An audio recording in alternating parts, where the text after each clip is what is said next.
If this is your first time here, welcome. This podcast is about my life experiences. I've had some good ones and not so good ones. I hope that you find inspiration and encouragement through my stories. Thank you for coming and taking a moment with this podcast. You know, you're the first guest that I'm having on my podcast show. I don't know if you know that or not, but if you don't, now you know. Happy to be on. Well, thank you. And can you introduce yourself to the podcast? My name is JT, aka Terrell, and sitting next to my father. I'm the youngest of his children. I'm the youngest out of four. Got my sister Shantae, my brother James, my other brother Michael, and then I'm the youngest in doing a podcast with my pops. All right, I appreciate that. So I know, and we talked about this because you said you don't remember me or remember asking me the question. Yeah. I think the question was if I was afraid of something, or maybe what is it that you're afraid of? It was something along that line. Yeah. So, and that kind of when you said that, it kind of I went back in my memory because I have had some some things that have happened in my life, and I mean that's just the way it happens. You keep living, you're gonna have different things to come about in your life. Yeah. Some things can be life changing as well, but basically, when you ask that question, what I thought about was many years ago. This was in the late 60s. I guess I might have been maybe 9, maybe 10, which would have put it maybe in the early 70s. Yeah. But there was a time where, and we've been to this store, my mother and I, we've been to this store, your grandmother had been to the store many a times, but this particular time that we went, it was kind of dark outside. And I think we were headed actually into the store, if I can remember. Mm-hmm. I don't think we were coming out of the store. I think we were actually headed to the store. And my mother had parked on the street, and we didn't have a very long distance to get to the actual supermarket. But it was, it was probably a good, where we parked, it was probably a good maybe, 4 minutes, 5 minutes or something, walk to the actual store. Yeah. And again, like I said, we had been there many a times, and a lot of times if my mother would go to that store because it was things that she could get that she couldn't get at the store where we live, which this was on, where this store was actually on the other sides in Brooklyn. I can't even remember exactly where the store was, but We're talking like 60s, 70s. yeah, that's a good little while ago. The only thing that I do remember is what happened, and basically what happened was it was 4 guys, black guys, and they were coming as we were walking, going to the store. There's 4 black guys that were coming down the street, and one of them, I want to say it was the one guy that was on the far left, I believe, coming towards us. Mm-hmm. He actually came towards us, and he snatched my mother's pocketbook. Mm. And up until that point, when people would ask, well, just like you asked me about being afraid, it seemed like during that time I was not afraid, or before that incident, I was not afraid of pretty much anything. But you have to understand too that for one, I had not experienced anybody in my family that had died at that particular time. Yeah. I was still young, still did not know how the world operated, because I was kind of not really sheltered or anything like that. But I just did not have those things that happened in my life that would actually form my life, you know, thereon, I guess I should say. You were a little green. Yeah, just a tad bit, just a tad bit green. After that happened, things kind of changed for me. Mm-hmm. It's a good thing. I don't even remember how my mother got in touch with my father. But anyway, when he did arrive, he had his gun with him. Wow. And so I think the intent was if he had caught up with these guys, they probably would have not fared very well. They were young adults. Do you remember? Yeah, they were older than me, of course, but they were younger than my mother, your grandmother. Okay. And so after that incident, it really changed how I began to see the world, because up until that point, again, like you said, I was a little green and I didn't fear anything. The things in life had not, beat me up, or or the innocence had not worn off, I guess I should say, up until this point anyway. This is how I started to understand that there's really people in the world at that particular time, and even now, that they're very dangerous. To be honest with you, they're very dangerous. Back then, you really didn't hear about, a lot of shooting or people, doing specific things to you. But it was just, different. My life was different at that particular time. And the funny thing about it is that I often remember how my parents made me feel safe. Yeah. And I often remember, like, even to this day, sometimes you have that rose-like type fragrance. It smells really, really nice and everything like that. And my father, a lot of times, if I was riding with him, I'd get in the back seat. He had a Buick at this particular time. I remember he had this Buick. It was on 225. They call them deuce and a quarter. Yeah. Back then, they no longer make that car. Buick still exists, but it's a throwback. Yeah, but the cars now are not like the cars that were built back in those days, and of course, you know that they're more expensive. But I often remember being in the backseat of the car, and wherever he was going, I was back there, and I would smell that fragrance, and I would go to sleep. And every time I smell that fragrance, it reminds me of me, being safe. Wow. So, but that incident really changed how, or began to change how I saw the world. But I mean, even now, I still give people the benefit of the doubt, even though I probably shouldn't, because most times, there's a lot of people that probably do that, but then there's also the people that they don't trust nobody. You have to earn their trust. In other words, that's what I'm trying to say. Yeah. But yeah, that was an eye opener for me, and it was probably a week or so after that event. My mother, one of those guys, and I think they were all four on the news, and they had actually killed somebody. And so, and I, like I said, it's just, the grace of God that she didn't get hurt or I didn't get hurt. But a lot of times, I don't, like I said, sometimes I'll think about that, but I hadn't thought about that incident for a long time until you had asked that question.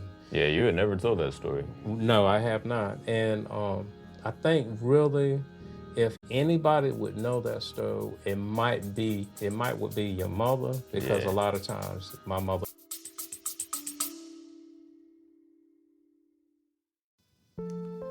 hope that you're liking this episode so far.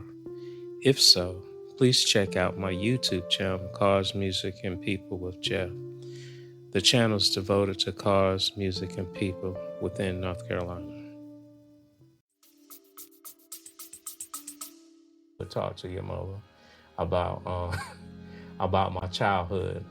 Really? And yeah, because really, I mean, you probably would not, you might not notice or see it now, but I was, back in those days, I was, kind of timid, really. Yeah. I was real timid. I didn't want to hurt anybody. I didn't want to fight. I didn't want to do this. I didn't want to do that. And I mean, I'm pretty much still that person today. The only difference is that now, whereas I don't think I ever got mad back then, now it's like I have great patience, but I will get mad. Yeah. And if I get to that point, it's hard to turn it off then, and then it's dangerous. Whereas back then, again, I would not get mad. Now it's like I have a lot of patience, but once that patience is gone, then you got me there. If you get me to that level, then I'm there, and it's hard to turn it off. It really is.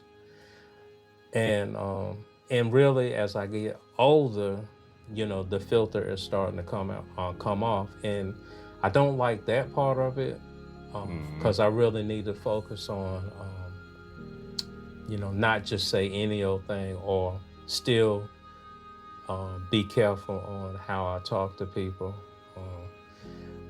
Now, if somebody says something that's kind of, out the side of their mouth, I might say something. I believe it. Yeah. And I mean, just like, for instance, a couple of days ago at work, because the one guy that normally is there, he's sort of like our lead person. He was gone, he was out. So I had the responsibility to, just to pick up the people that were riding with me. It's at that particular time, let's say that was Thursday, so it was three ladies. Anyway, so we went to this one lane and started jumping off these cars, and the guy come up. He said, "Well, this is my vehicle right here," and he's talking about I said, "Well, I know the car. It was a truck." I said, "I know it needs a jump, so I'll jump it for you." And then he commenced to talk about, "Well, I need to do this and I need to do that," and I'm like, "Okay, wait a minute. Are you telling me, or are you asking me?" And I mean, it was just like that. Yeah. Because I mean, I think sometimes, and it's really based on the incident, but sometimes you have to, sometimes you have to stand your ground. Yeah. Other times, you can kind of let the situation hopefully dissipate where, there's no problems or anything like that there. Yeah. So, I mean, I guess it's on a case by case basis. Yeah, I guess that's what I'm trying to say. But yeah, that incident changed a lot. It changed me a lot, and because I was just so used to my parents, providing a safe place for me.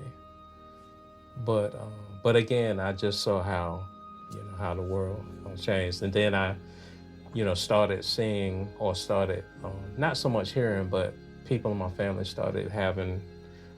There might be a death here and there, and still I didn't quite understand, because I didn't understand that that once